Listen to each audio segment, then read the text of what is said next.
Pues sí, uno de los más grandes problemas que existen en el mundo, principalmente en los medios informativos, los medios de comunicación, televisión, radio, etcétera, etcétera, es qué es un cristiano, qué es el cristianismo. Muchas personas, ideólogos, filósofos, escritores han colocado el cristianismo simplemente como otra más de las religiones, del budismo, del islam, del zoroastraísmo, etcétera, etcétera. Es otra religión, sin saber que el cristianismo verdadero, el cristianismo bíblico, no puede estar clasificado dentro de las religiones. Vamos a ver por qué, esto es muy importante. Por esta desinformación, pues se asumen tantas cosas como, por ejemplo, que en el siglo pasado, en el siglo XX, se llegó a enseñar que la teoría de la evolución era algo científico. Cuando ya examinamos la ley de la física, la ley de la biología, la ley de la genética, que contradice la teoría de la evolución, descubrimos que cómo es posible que por más de un siglo en las universidades se haya enseñado como algo que es de carácter científico. Así, cuando nos sumergimos en la Biblia y cuando abrimos las páginas de la Biblia y comenzamos a conocer la Biblia, descubrimos estas grandes equivocaciones que precisamente por desconocer las Escrituras, el mundo tiene una opinión completamente distorsionada, dislocada, alejada de la verdadera realidad. Y lo mismo es de un cristiano. Ahora, pues, ¿quién es un cristiano de acuerdo al mundo? Pues es alguien que va o es católico, o es evangélico, o es cristiano griego ortodoxo, o es mormón, porque son las cuatro ramas del cristianismo donde se deriva lo que es la palabra cristiano. Por ejemplo, el católico, bueno, pues dice que creen en Cristo y que murió en la cruz del Calvario. Los griegos ortodoxos no se sujetan al Papa, pero también creen en algunas cosas de la Biblia. Y así se le asume a una persona que sea cristiana o simplemente por el hecho que lo hayan bautizado o que lo hayan confirmado de niño o que haya tomado la primera comunión, ya se le clasifica como un cristiano o porque haya nacido dentro de la religión popular. Muy bien. Al venir a la Biblia, que lo vamos a examinar, es muy importante, más que nada ahora, descubrir quién es un cristiano. ¿Por qué? Porque vivimos un tiempo que nadie lo puede negar. Nunca, nunca, nunca, nunca jamás en la historia habían convergido tantas señales. Nunca jamás los cristianos habíamos sentido la impresión del Espíritu de Dios de que nos encontramos en un tiempo muy, muy peligroso, pero muy emocionante al mismo tiempo, en el que ya las pisadas de los cascos del Apocalipsis se escuchan en el cielo, en el que el mundo se está acercando verdaderamente ya a un caos, tal como la Biblia lo profetizó. Y creo que en medio de toda esta convergencia de eventos y de características que están realmente poniendo la época o colocando la época en que vivimos en un momento muy especial, llegó la hora de tú que me escuchas, de que sepas si eres verdaderamente cristiano. Porque qué susto se van a llevar millones de personas cuando venga Jesús por nosotros en el arrebatamiento o en el rapto de la iglesia y tú te quedes y voltees y no está tu esposa o no está tu esposo o no están tus papás o no están tus hijos o no están tus bebés y descubras que realmente por el hecho que tú ibas a una iglesia y que de vez en cuando leías la Biblia, te creías cristiano y realmente nunca naciste de nuevo. Vemos pues en la segunda carta a los Corintios esta exhortación del apóstol Pablo, capítulo 13, versículo 5. Segunda de Corintios 13, 5. Dice así: examinémonos a nosotros mismos si estamos en la fe. Probémonos a nosotros mismos, o que no conocen o no se conocen a ustedes mismos que Jesucristo está en ustedes, a menos que estén reprobados. O sea, ¿qué es lo que Pablo está diciéndole a esta iglesia que estaba llena de falsos cristianos, como fue la iglesia de Corinto? Pues realmente le está diciendo, hay un examen que ustedes tienen que pasar, y este examen les va a ayudar para ver si lo pasaron o están reprobados. Y este examen, pues lo tenemos claramente en la Biblia. Y la primera pregunta que podemos nosotros asegurar, o vamos primero a la primera carta de Juan, porque ahí nos vamos a concentrar en la mayor parte de las respuestas. ¿Quién es un cristiano? Primera Juan, capítulo, no el Evangelio de Juan, la primera carta de Juan que casi se encuentra al final o antes del Apocalipsis. Vamos a ver, la primera característica de un cristiano, de acuerdo al apóstol Juan, es que un verdadero cristiano tiene comunión con sus hermanos en la fe. Dice 1 Juan 1, versículos 6 y 7. Si decimos de la boca para afuera, es muy fácil hablar, si decimos que tenemos comunión con Él, o sea, con Jesús, si yo digo, no, yo soy cristiano, yo amo, etcétera, etcétera, y andamos en tinieblas, mentimos y no practicamos la verdad.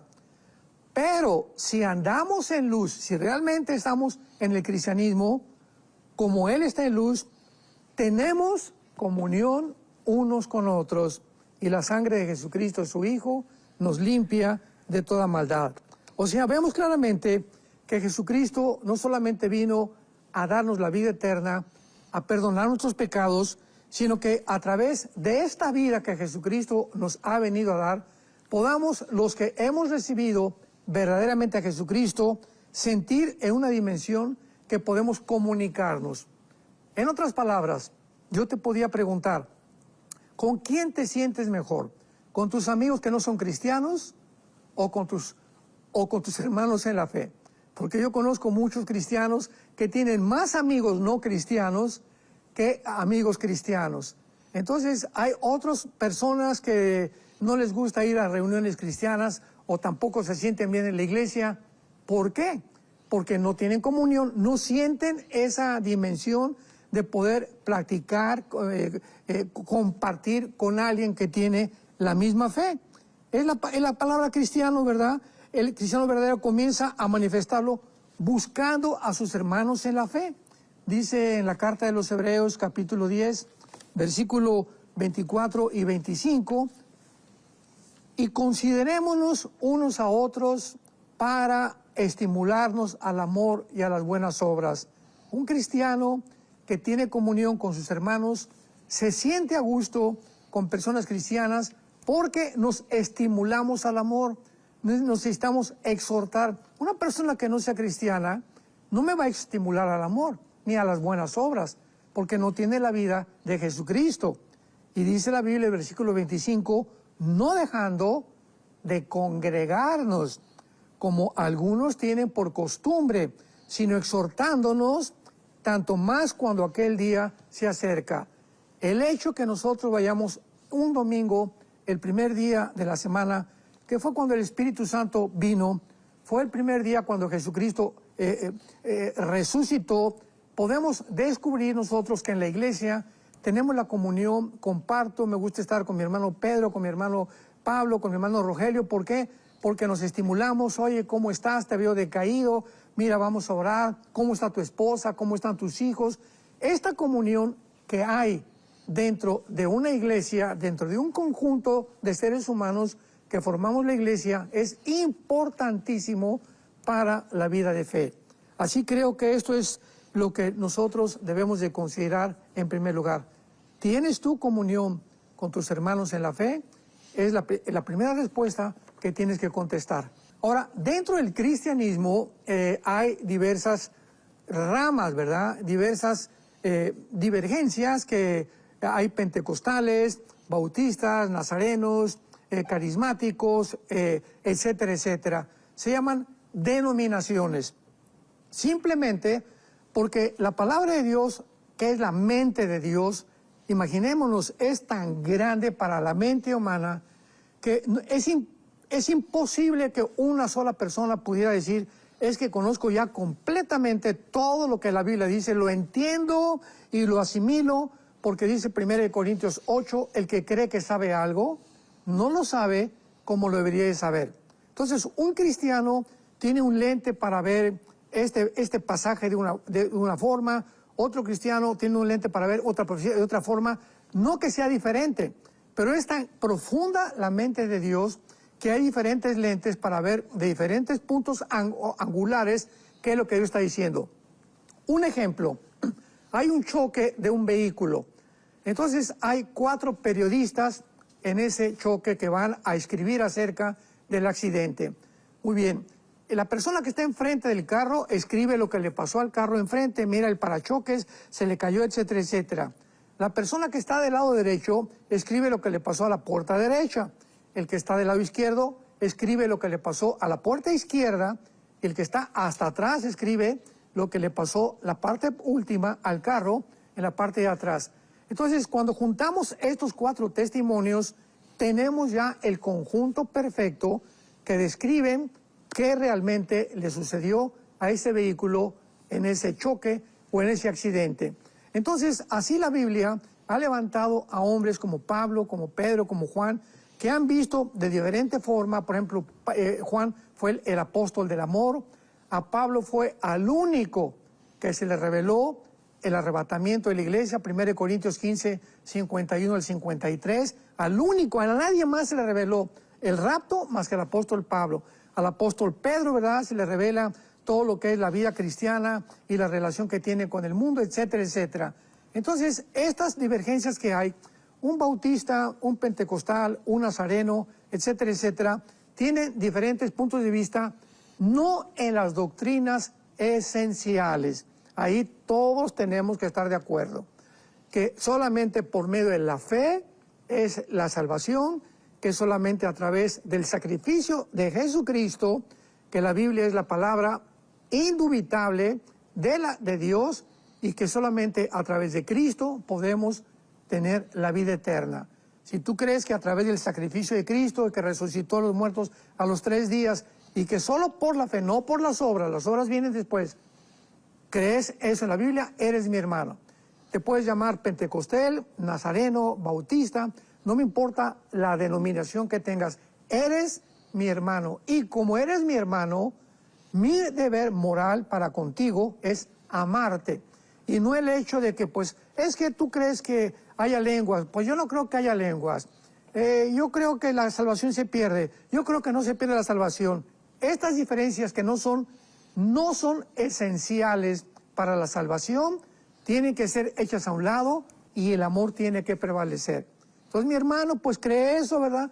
Pero yo lo voy a seguir amando, no voy a levantar una barrera y me voy a creer teológicamente más capacitado porque no es digno mi hermano, ni siquiera es tan tonto, ¿verdad? Está tan chamaco que no entiende las cosas profundas de Dios y ya no lo voy a amar. Eso es precisamente una cosa importantísima en la Biblia. Tenemos que aceptarnos, no importa la denominación. Si se está incendiando la iglesia de los pentecostales, yo soy bautista, me voy a doler tanto, ¿por qué? No por la denominación, porque son mis hermanos en la fe. Entonces, cuando quitamos estas barreras y nos amamos y nos aceptamos, y no estamos enfocando los cañones unos contra otros para ver, ¿y qué error cometió este hermano? ¿Y qué error cometió aquel? Y ya mira lo que dijo esto, y vamos a compararlo con esto, como están en los TikToks y en las redes sociales, es cuando entonces el diablo se mete a crear discordia entre nosotros. Y dice la Biblia que Dios abomina a la persona que siembra discordia entre los hermanos. La segunda prueba, a ver si ya pasaste la prueba. Si realmente tienes un amor por tus hermanos, no importa la denominación, si no hay más orgullo en tu corazón que amor, esto es importantísimo como el primer punto. El segundo que vemos es el que acaba de mencionar Jonás, que un verdadero cristiano reconoce cuando está equivocado, reconoce cuando ha pecado, reconoce cuando algo que está haciendo está ofendiendo a Dios.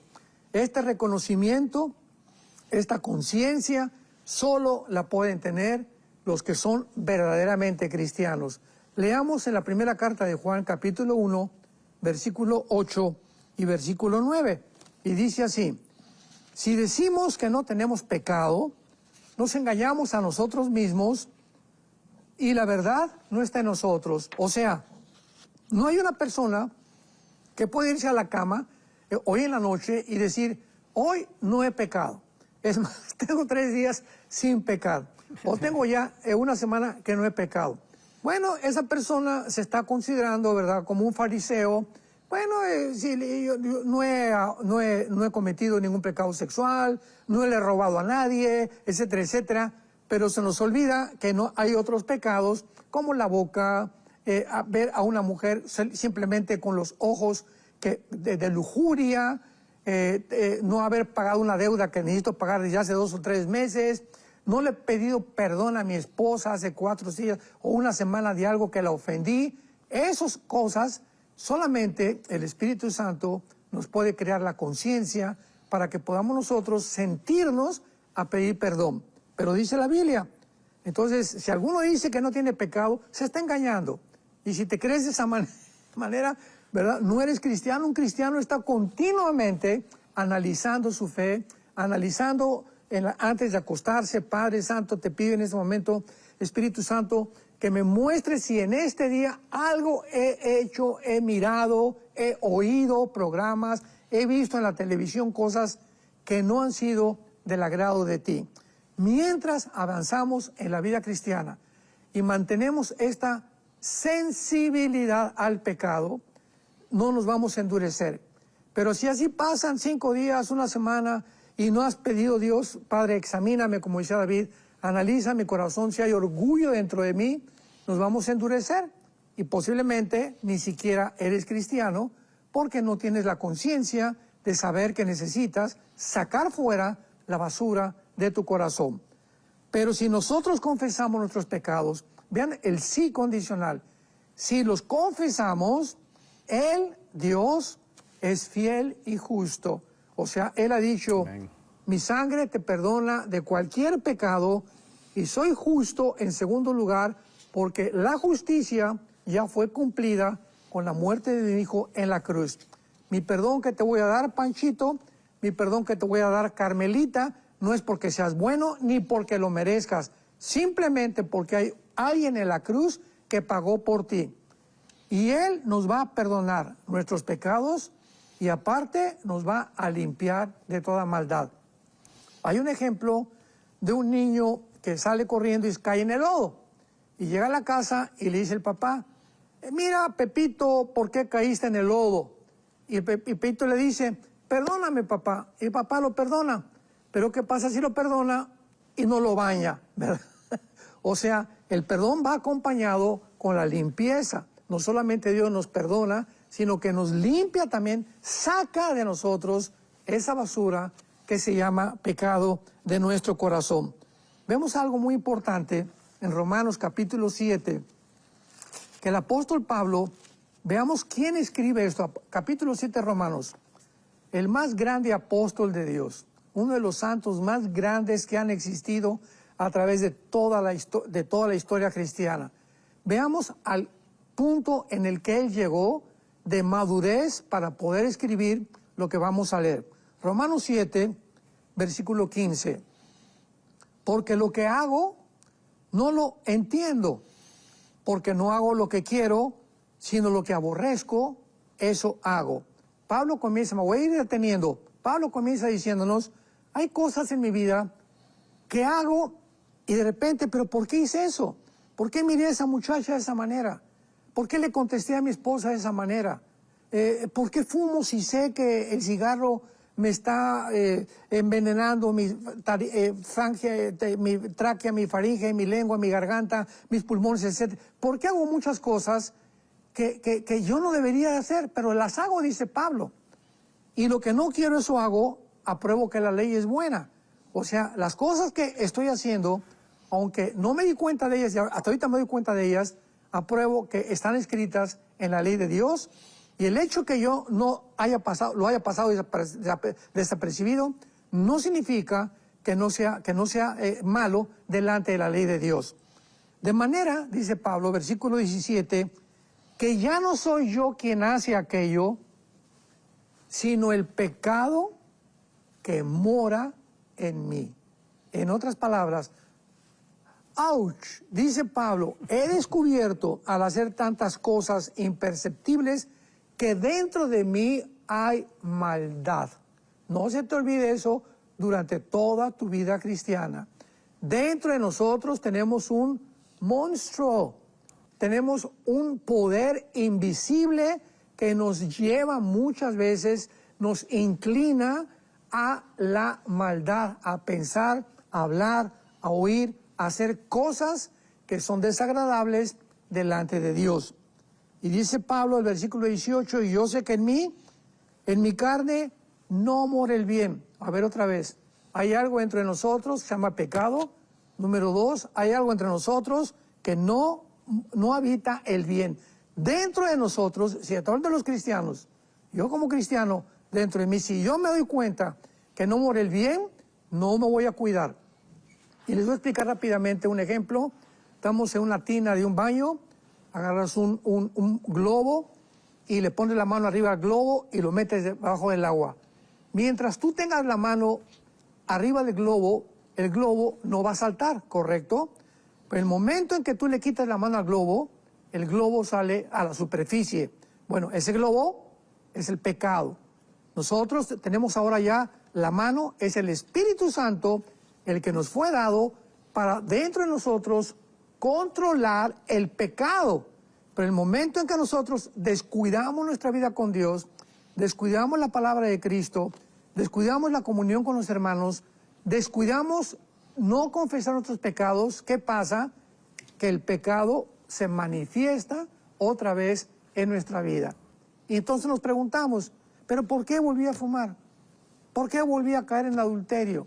¿Por qué volví a caer a engañar a mi esposa? ¿Por qué volví a robar?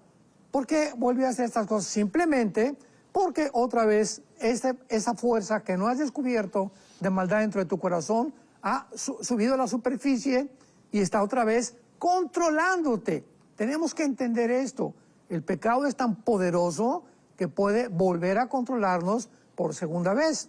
Y dice Pablo en el versículo 20, y si hago lo que no quiero, ya no lo hago yo, sino el pecado que mora en mí. O sea, en mi mente me dice, Armando, fumar es malo. Yo estoy consciente de eso. Las cajetillas de los cigarros dicen, es dañino para la salud. El licor tiene 15, 17 grados de alcohol. El tequila, etcétera, etcétera. Una mujer, la pornografía. Yo sé que es malo, pero ¿por qué lo hago? Porque hay una fuerza dentro de mí, el mal que mora dentro de mí, que me lleva a hacer aquello que mi mente no acepta. Entonces nos damos cuenta que hay una lucha entre la mente y entre la carne, entre el espíritu y entre la carne en el momento que nacemos de nuevo. Y entonces el cristiano es la persona que tiene una batalla, una lucha continua entre el pecado y el espíritu. Entonces me doy cuenta que estoy haciendo cosas malas, es el pecado que está entre mí. Yo no las quiero hacer. Oh, Dios mío, yo no quise ver a esa mujer así. Yo no quise hacer lo que hice ayer, pero lo hice. ¿Por qué? Porque tengo dentro de mí esa fuerza de maldad que no estoy tratando con ella. Entonces dice Pablo, para concluir, el mal está en mí, el pecado está en mí no mora el bien. Un cristiano es una persona que ha descubierto que no hay nada bueno dentro de nosotros más que la persona de Jesucristo. En tu carne no mora el bien. Nuestra carne es, ¿verdad? Y tiene la tendencia del adulterio, robar, mentir, etcétera, etcétera. Dentro de nosotros la carne sigue funcionando aún cuando somos cristianos. Entonces, esto es lo que Pablo nos revela con tanta profundidad que ni siquiera la psicología, ni la psiquiatría, ni la doctora Corazón podríamos descubrir cómo funciona el ser humano ante la vida. Entonces Pablo termina diciendo, pero veo otra ley que se revela contra la ley de Dios y me lleva cautivo la ley del pecado que está en mis miembros. Entonces aquí me dice, no fumes, no hagas esto aquí, pero dentro de mí hay otra ley que me lleva a hacer cosas que yo no quiero hacer. Entonces vemos que hay una lucha. Ya pudimos percibir el conflicto que existe entre la mente y dentro de mí el mal. Miserable de mí, dice Pablo, miserable de mí, ¿quién me puede librar de este cuerpo de muerte? Entonces Pablo, al descubrir que había una fuerza mucho más grande, escúchame, que su fuerza de voluntad. Porque mucha gente dice, no, ya con mi fuerza de voluntad ya no voy a ver pornografía, ya me voy a portar bien. No es cierto, no es cierto, no es cierto, no es cierto. Maldito el hombre que confía en su carne y en sus pensamientos. No, ya. ¿Quién nos va a librar? Nosotros no podemos librarnos de esta ley tan poderosa que tenemos adentro. Pero ya en el capítulo 8 de Romanos, versículo 1, el apóstol Pablo dice, ahora pues ninguna condenación hay para los que están en Cristo Jesús. Los que no andan conforme a la carne, sino conforme al Espíritu. Porque la ley del Espíritu de vida en Cristo Jesús me ha librado de la ley del pecado y de la muerte. ¿Qué pasa cuando una persona recibe a Jesucristo? Comenzamos a fortalecernos, a sentir que tenemos que agradar a Dios, que tenemos que tener comunión con Dios. Me siento en la fortísima necesidad de que tengo que venir a la Biblia a diario para alabarme, para leerla con mi esposa, para en la noche antes de acostarme pedirle a Dios, Padre, hay algo en mi vida que no te ha agradado hoy, y comienzo a sensibilizarme para que el pecado comience a ser sumergido más y más y más y más, lo más que yo pueda, mediante el Espíritu. Dice Romanos 8 también, versículo 11, y si el Espíritu de aquel que levantó de los muertos muere en nosotros, vivificará vuestros pecados. Versículo 13, Romanos 8, 13, porque si vivís conforme a la carne, si le sigues dando gusto a la carne y no confiesas tu pecado y sigues practicando lo que sabes que no debes de practicar, vas a morir. No significa morir físicamente, te vas a separar de Dios. Si eres cristiano, se rompe la comunión con Dios. Dios no nos deja de amar y nos amará eternamente. Pero si por el Espíritu haces morir, si por el Espíritu haces morir, si por el Espíritu que tenemos dentro hacemos morir, nos separamos de la carne, vamos a vivir. Tenemos que entender que hay, por ejemplo, en el Antiguo Testamento, iba a decir, no se rasuren la barba, en el Antiguo Testamento no se ponga ninguna marca en el cuerpo, en el Antiguo Testamento tiene que cumplir con 613 en el Talmud y cosas, mandamientos, etcétera, etcétera. Y entonces un hombre, Mateo capítulo 22, se acercó a Jesucristo y oyendo los fariseos que había hecho callar a los saduceos, le preguntaron uno de los intérpretes de la ley. Imaginémonos. Versículo 36. Maestro, ¿cuál es el gran mandamiento en la ley? Jesús le dijo, amarás al Señor tu Dios con todo tu corazón, con toda tu alma y con toda tu mente. Este es el primero y gran mandamiento. Y el segundo, amarás a tu prójimo como a ti mismo. De estos dos mandamientos se desprende toda la ley y los profetas. Dios dice, si tú me amas a mí con todo tu corazón, y me lo demuestras porque Jesús dijo, si me amáis, guardad mis mandamientos. ¿Cuál es el primero? Amarme a mí. Si me pones a mí en primer lugar, dice Dios, y tú buscas en mi palabra siempre mi voluntad, y tienes una vida de oración que vamos a hablar más adelante conmigo, entonces es muy importante que te vas a mantener en el camino. Pero escúchame, al mismo tiempo que mantienes una relación vertical conmigo, tienes que mantener una relación horizontal con tu prójimo.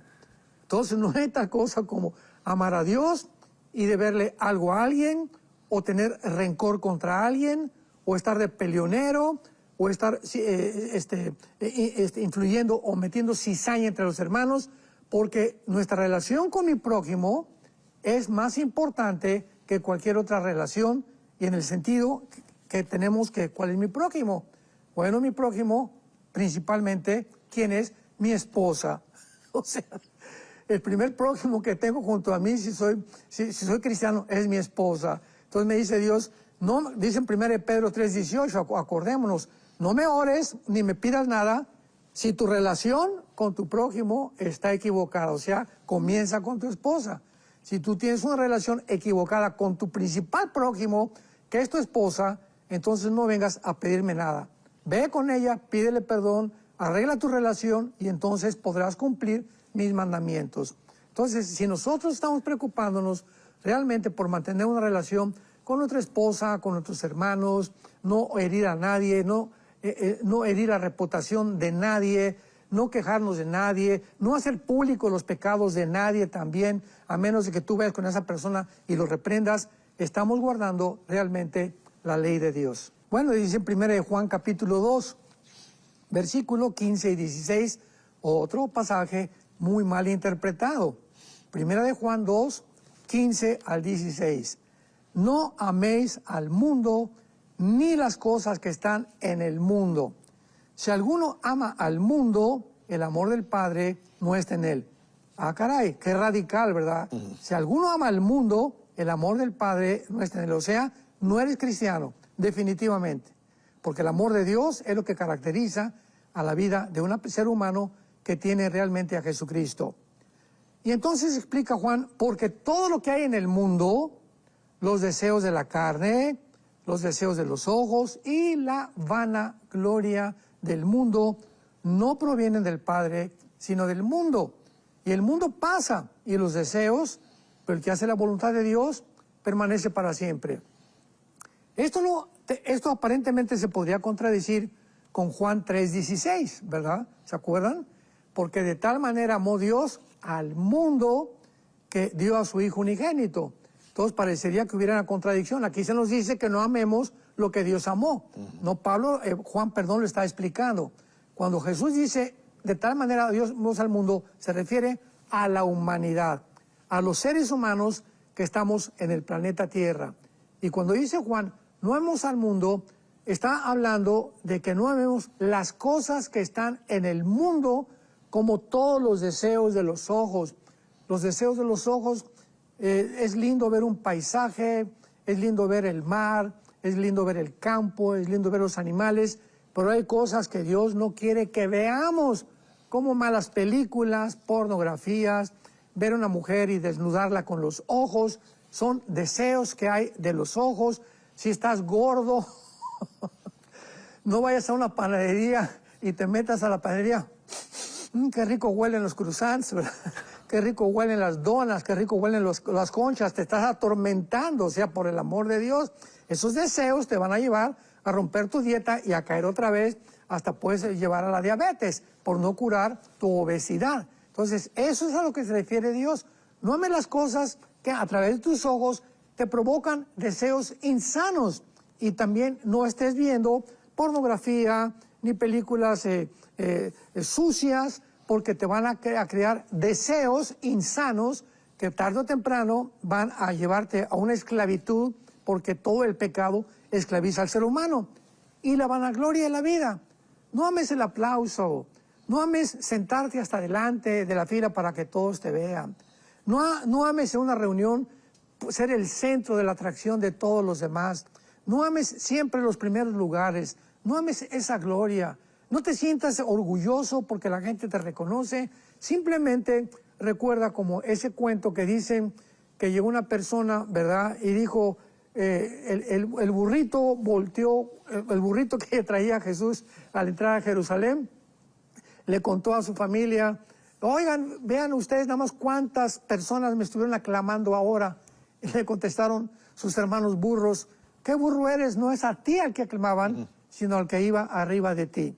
Así que siempre recordemos eso, que no es a nosotros la gloria, démosela a aquel que está dentro de nosotros, hagámonos a un lado de la cruz y no amemos las cosas que el mundo nos quiere dar. Porque todos los artistas, los cantantes, ¿verdad?